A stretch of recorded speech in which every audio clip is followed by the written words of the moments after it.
तर आज आपण बनवणार आहे नारळाची चटणी. नारळाची चटणीसाठी लागणारे डालिया, ओलं खोबरं, मिरच्या, आलं हे सर्व मिक्सरमधून मिक्स करून घ्यायचं आहे. त्यानंतर आपण याला देणार आहे तडका.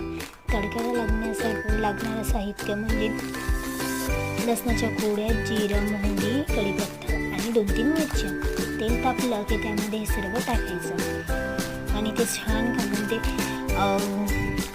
फ्राय झालं की ते हे वालं मिश्रण पूर्ण आपण नारळाच्या चटणीमध्ये हे मिश्रण टाकून घेऊया.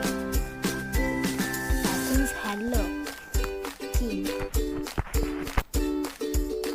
आता आपण ते मिश्रण आपल्या टाकून घेऊया. टाकून झालं की तुम्ही बघू शकता आपल्या चटणीवर ते छान असा कलर आहे.